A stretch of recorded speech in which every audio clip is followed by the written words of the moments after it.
The study of ley lines sees the world as a clear map.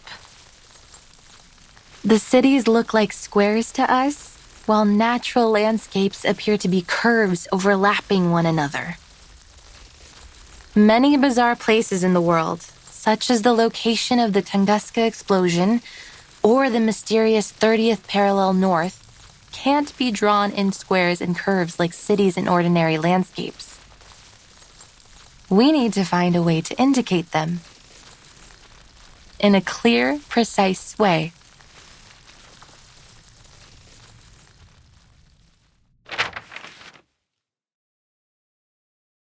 It's a maze.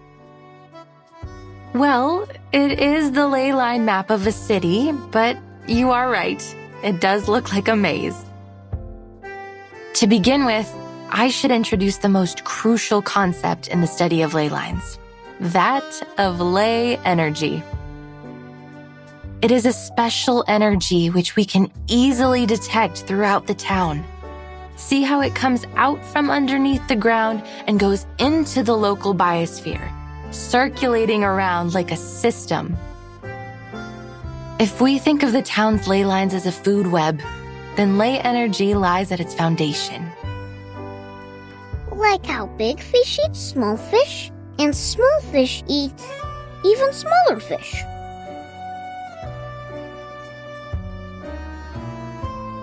Exactly. They are the smallest fish eaten by the big fish. If we catch the big fish and study what they eat, we will know where to find the other big fish. And the ley energy, when the big fish die and break down, the small fish will go back to where they first came from. The circulation goes on and on. You've put it very well, Miss Winson. Like the rainwater that comes from the ocean to the rivers and returns back to the ocean.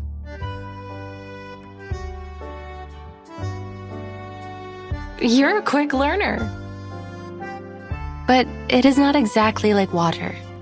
The concentration of ley energy is far more noticeable than that of a lake or a school of fish. Once we find its densest spot, we'll be able to trace it back to its source. Then what are these bright spots? These are the energy-rich locations. In a way, they indicate the energy flow. So many! They look like stars in the sky. Yes, and finding these locations can be very costly in terms of time and manpower. Then what do we do after finding them? They can tell us many things. The ley hunters will follow their courses, analyze the components in them, and match those components to each resource. Some of the components don't match with any of the known resources, which means there might be a new resource waiting to be discovered. Of course, from the ley energy, we can also learn about the local critters. You talk about strange things, almost like Avgus does.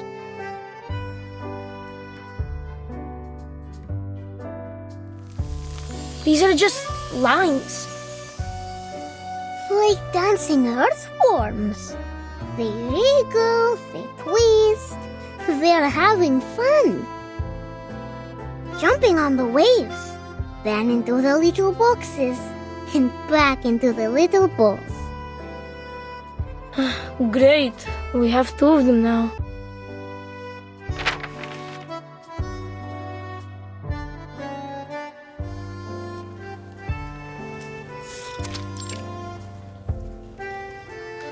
They look interesting, but we don't really understand.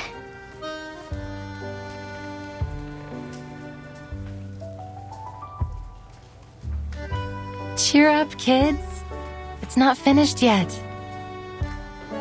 Ley line cartography is complicated. It takes the efforts of many ley hunters working together, investigating the area, even braving dangerous and forbidden places.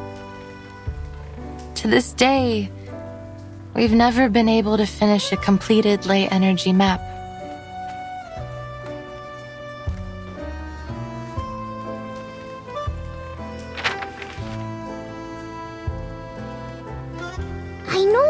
I know it now.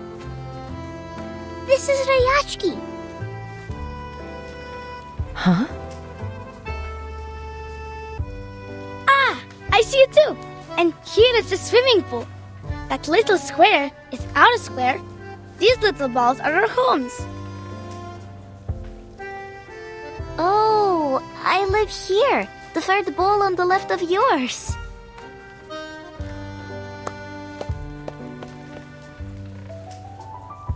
You're very bright, August. This is the ley energy map of Rayashki. But Miss Rainsong, why are you mapping the energy of our town? Have you found any secrets that we don't know? Children, right now you can only see what's above the ground. But there is even more ley energy beneath the ground.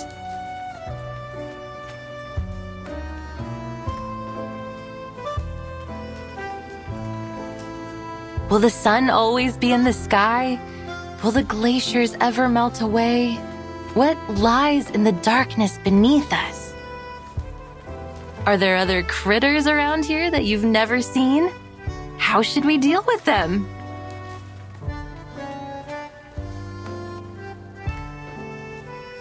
I heard once that there were many strange footprints next to the school windows.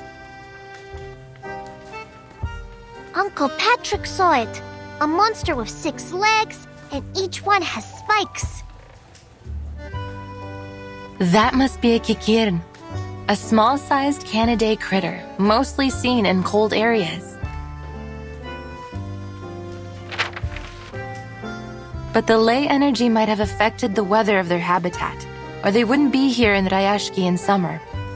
The deep blue line here shows that particular one's movement. Or maybe Uncle Patrick could have drunk too much. The ley energy accumulated in them suggests that they mostly feed on moss and worms under the snow and stay near town. We can infer that this is a docile herbivorous kind of critter that is merely curious about human behavior. I think feeding them will be much more useful than driving them away.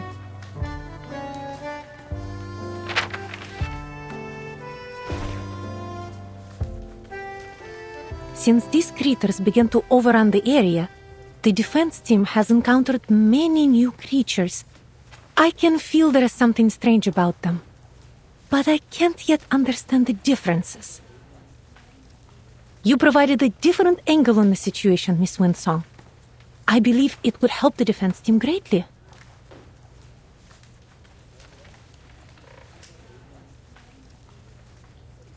The fires in the furnaces are out.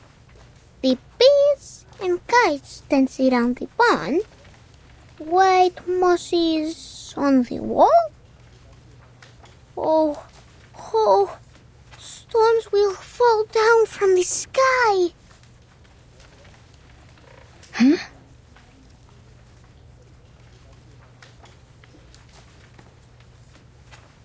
Stop saying these strange things, August. The defense team will keep the critters out of town and protect everyone. And there will not be any stones falling from the sky.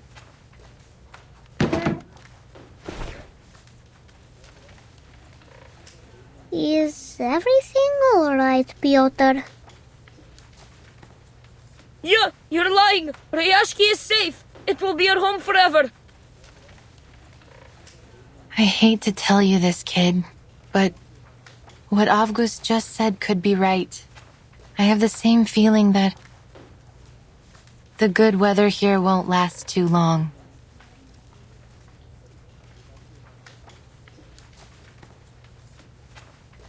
Look at those thick gray lines. Those are the traces of cloud movements and moisture. Now they're mingled together. But the sun will still be shining. Miss Vila said that the polar day will last for a very, very long time. Miss Vila was right. And past statistics don't lie. According to the data, the weather here should continue for the next few months. Yet the ley lines say otherwise. They say the weather will be extremely unpredictable. You're making things up. The forecaster on TV said the weather in Ryashki will be temperate in the coming months. And the weather forecaster was right, according to his analysis. But life is full of surprises. I know why you're concerned, Miss Winsong. I feel the glaciers are melting slightly faster than usual. There is going to be a warm front forming from the melting water.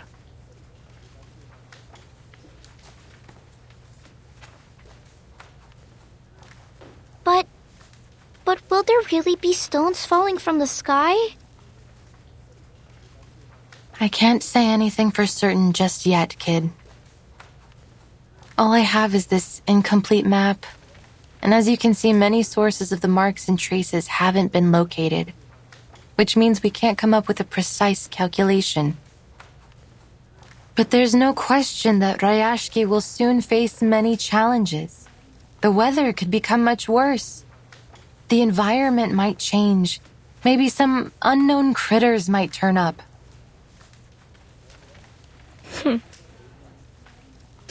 Liar! You're all liars! Ryashki is at home, so it can't be dangerous.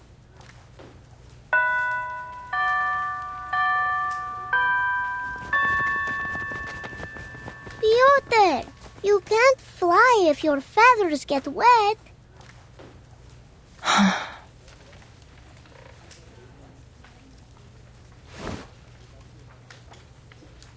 They will need some time to take in all this new knowledge. Don't you agree?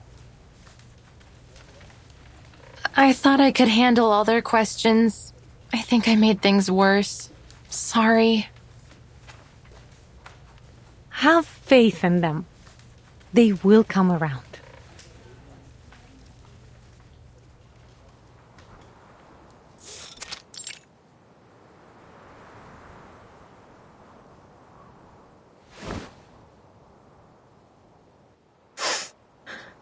Are you here to laugh at me? All these stories of monsters and falling stones, they aren't good at all. I overheard Mr. Evgeny talking. He said the town has so many problems, and soon what some people think will decide our future.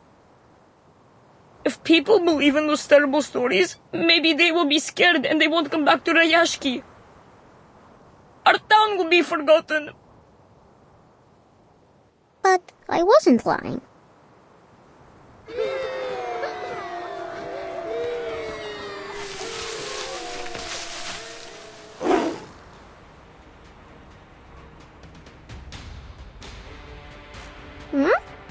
Hello, Kikiru. What? What are you doing? I will draw attention. You go find the defense team for help.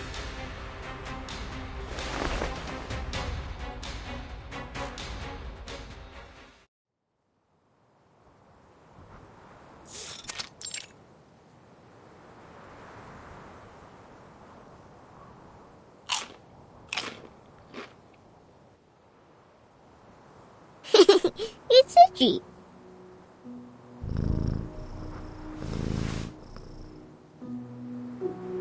It feels warm, doesn't it?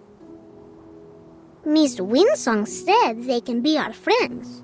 That they will bring seeds to every corner of the town. Like a gardener?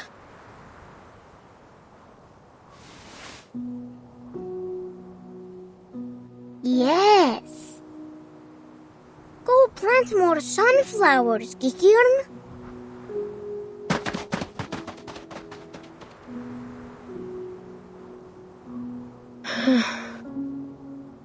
So Miss Winsong was not a liar.